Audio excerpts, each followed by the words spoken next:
नमस्कार साथियों, मैं अरुणवीर सिंह और साथ में हमारे दीप मनी सर।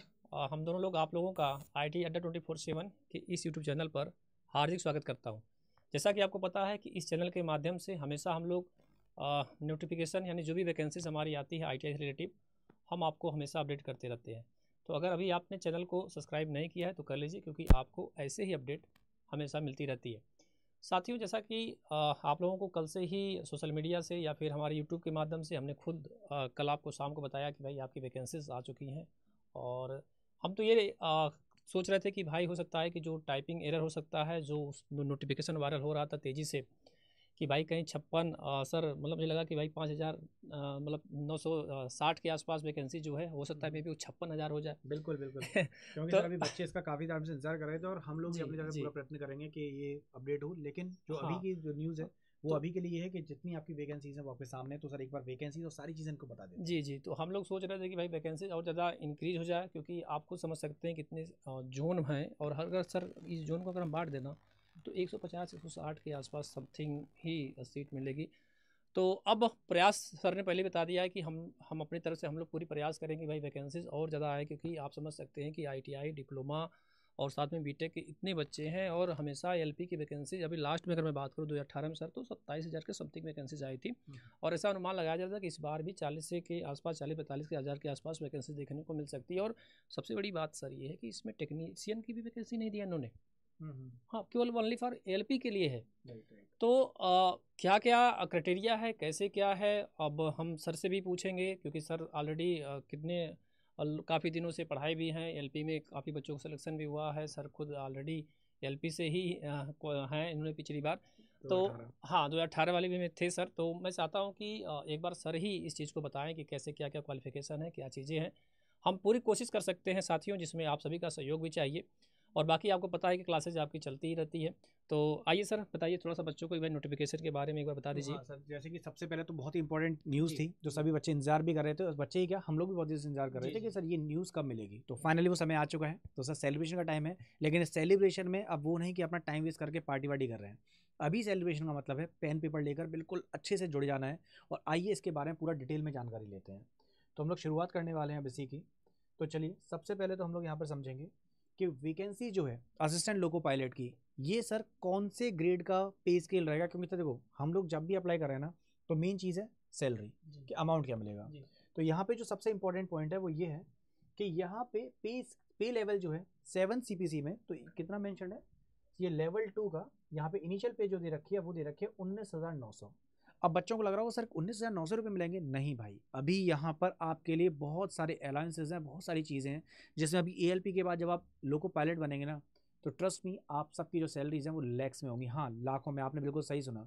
तो अभी कैसे होगा बाकी सब मैं बताऊंगा। तो यहाँ पे जो मेडिकल स्टैंडर्ड है A1, और एज जो सर हमको चाहिए वो कितनी चाहिए, 18 से 30 साल। लेकिन बच्चों कहते हैं सर मैं 30 साल एक दिन का हो गया, तो ये सब कैसे पता लगेगा। तो उन्होंने एग्जैक्टली आपको डेट भी दे रखी है कि 1/7/2024 पर आप 18 से 30 साल के बीच में होनी चाहिए। Is that clear.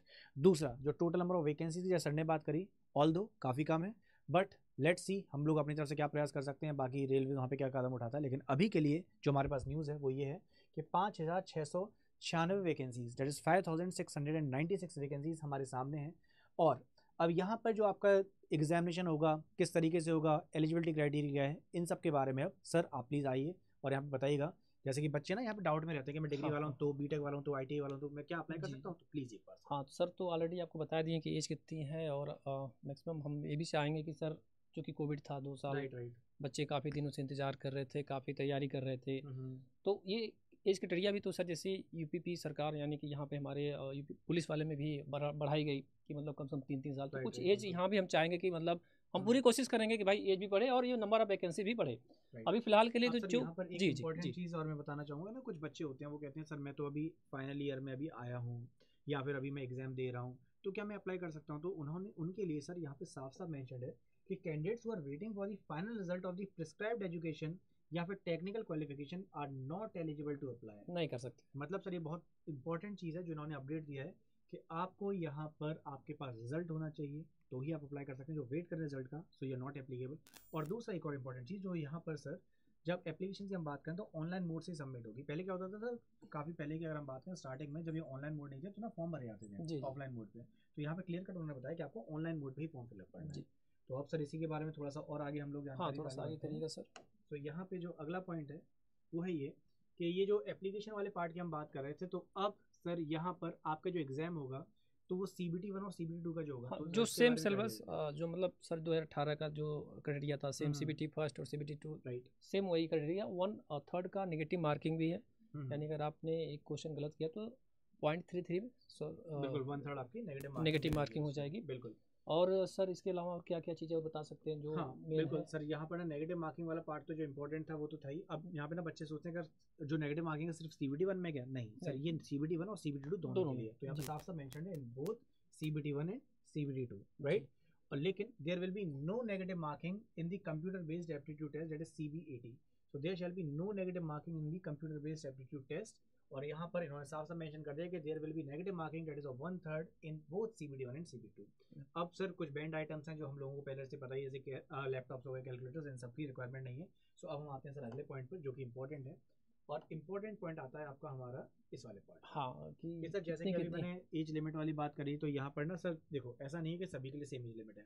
अगर मैं अनरिजर्व यानी कि जनरल कैटेगरी EWS की बात करूँ तो वहाँ पर आपका मेंशन है 2/7/1994। OBC के लिए बात करूँ तो 2/7/1991। SC और ST तो यहाँ पर 2/7/1989 राइट।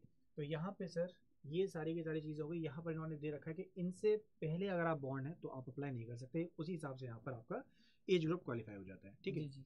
अब आ जाते हैं सर एसेंशियल एजुकेशन क्वालिफिकेशन वाले पार्ट पर, जो कि जैसा सर ने बताया यहाँ पर कि अगर मैं डिप्लोमा धारक हूँ या फिर बीटेक वाला हूँ या मैं ITI ट्रेड से हूँ तो मैं यहाँ पे अप्लाई कर सकता हूँ। लेकिन उसके लिए आप जो CBT एग्जाम देंगे तो वो अलग अलग वेरी होंगे, कैसे होंगे वो अभी हम थोड़ी देर में देखने वाले हैं। तो सर अब यहाँ पे ना एग्जामिनेशन फीस का और बता देते हैं एक बार कैंडिडेट्स को। ये सर यहाँ पर सर देखो ऐसा कि अगर मैं सभी कैंडिडेट्स की बात करूँ तो ये आपका एग्जामिनेशन फीस है वो 500 रुपीज़ दे रखी है। लेकिन इसका मतलब नहीं कि आपका एग्जामिनेशन 500 का होगा, नो।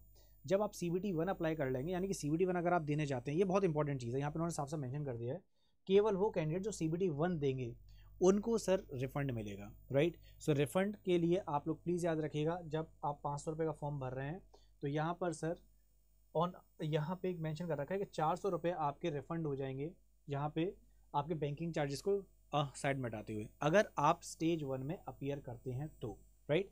और ये आपका हो गया अनरिजर्व कैटेगरी यानी जनरल कैटेगरी।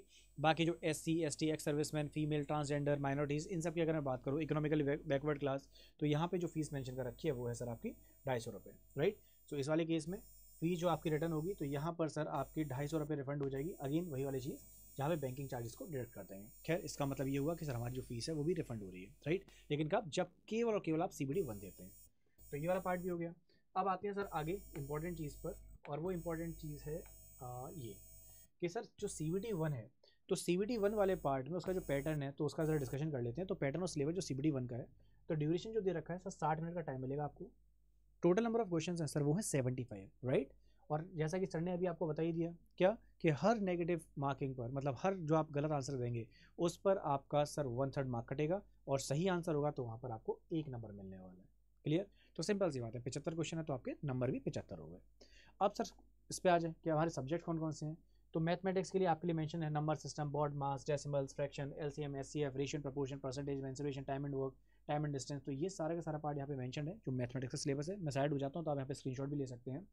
मेंटल एबिलिटी की बात करूँ सर, यहाँ पे हम लोग रीजनिंग भी आती है, हमें पता है। तो यहाँ पे analogies, alphabetical and number series, coding and decoding, mathematical operations, relationship, syllogism, तो ये आपका हो गया रीजनिंग वाला सेक्शन।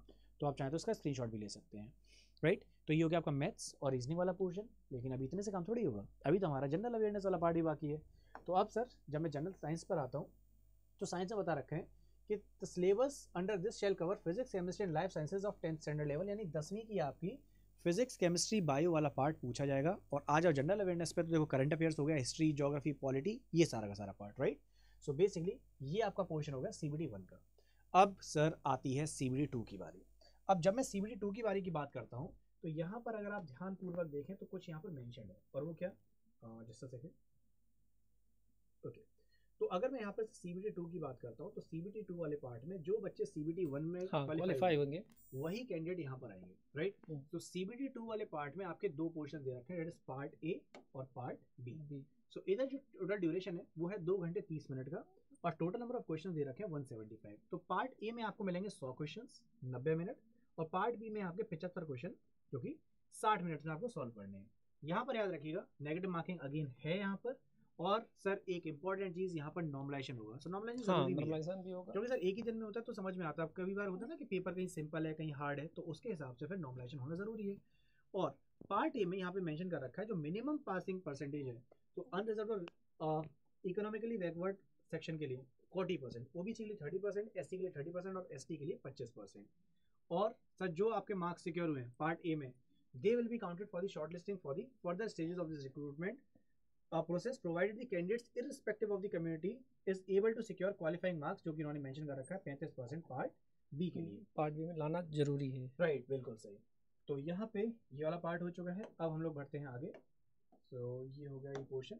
अब सर यहाँ पर बस आप ये क्वालिफिकेशन वाले पार्ट में एक बार बच्चों को ये बता दीजिएगा जस्ट सेकेंड, हाँ, कि आपके कौन कौन सी ब्रांचेस यहाँ पर सर एप्लीकेबल है। तो पार्ट बी के लिए जो क्वालिफाइंग टेस्ट है CBT 2 का, तो यहाँ पे उन्होंने मेंशन कर रखा है जो क्वालिफिकेशन है कैंडिडेट। इलेक्ट्रिकल इंजीनियरिंग जो हमारे बीटेक वाले विद्यार्थी जितने हैं, उसके बाद electronic engineering, communication, various electronics engineering, यानी हम कहें तो आप अगर आपने बीटेक, इसके अलावा अगर आपने डिप्लोमा, और इसके अलावा अगर आपने ITI, इन तीनों सभी सर के लिए है। इसके अलावा अगर मैं बात करूँ तो सबसे ज़्यादा जैसे ITI में बहुत सारे ट्रेड होते हैं सर, तो फिटर हो गया, मैकेनिक हो गया, ट्रैक्टर मैकेनिक हो गए, कूलिंग हीट इंजन, तो इलेक्ट्रॉनिक्स सब, मतलब इलेक्ट्रीशियंस जितने भी हमारे भाई हैं, अगर वायरमैन से जो भी किए हैं सबके लिए एलिजिबल हो जाता है। और इसके अलावा और सर जिसमें लगभग आपका कितना 125, आपको पता है कि जो टेक्निकल पार्ट होता है आपका, उसमें आपको केवल और केवल 35 नंबर लाना, यानी 34 या 35% मतलब लाना अनिवार्य है, क्वालिफाई नेचर है। तो मैं यही कहूँगा सर कि क्लासेस तो आपकी डेली चली रही हैं, मतलब करंट अफेयर की क्लासेस चल रही हैं, और इसके अलावा GK GS सर पढ़ा ही रहे हैं, साइंस भी पढ़ाते ही हैं, टेक्निकल क्लासेज आप सुबह और शाम को क्लासेज आप ले ही रहे हैं। और हमारी थोड़े से हम उदास इसलिए आपको समझ सकते हैं सर कि क्योंकि नंबर ऑफ वैकेंसी देखकर, क्योंकि बच्चों को बहुत ज़्यादा उम्मीद थी कि मतलब अच्छी खासी वैकेंसी आएगी, क्योंकि काफ़ी दिनों से कोई बच्चा पढ़ रहा था। मेरी जानने में बहुत बच्चे ऐसे हैं जो सर अभी पटना में पढ़ रहे हैं, कंटिन्यू मतलब लगे हुए हैं कि सर LP अगर आएगा तो इस बार हम कर लेंगे। राइट, तो उम्मीद, जितना उम्मीद था उसे तो बहुत ही कम इन्होंने दे दिया, लेकिन हम प्रयास कर सकते हैं। अभी तो फिलहाल अभी यही अपडेट है, अगर जैसा कुछ भी होता है कि जैसे सर इंक्रीमेंट कुछ भी अगर ऐसा होता है तो हम आप लोगों को फिर बीच में आएंगे, और जितना हो सकता है यथासंभव हम लोग पूरी कोशिश भी करेंगे। क्यों सर? बिल्कुल। तो यहाँ पर मैं जरा आप लोगों को बता दूं कि जैसे कि हमने पूरा नोटिफिकेशन वाला पार्ट बता दिया, लेकिन फिर भी आपके हो सकता है दिमाग में कुछ डाउट हो, कुछ पूछना हो, तो प्रश्न आपके दिमाग में आना बड़ा जायज़ है। तो आपके लिए सर यहाँ पर कमेंट सेक्शन भी है, अपने डाउट्स वहाँ पर पूछ सकते हैं। और दूसरी चीज़, अपनी यूट्यूब पर डेली क्लासेस चलती हैं। सुबह पिंकी में आपकी क्लास लेती हैं, 8 बजे करंट अफेयर्स की क्लास होती है। फिर अरुण सर आ जाते हैं। सर आपकी क्लास मॉर्निंग में जो टेक्निकल वाली क्लास होती है सर, कितने बजे होती है आपकी क्लास? एक बार बच्चों को बता दीजिए प्लीज़।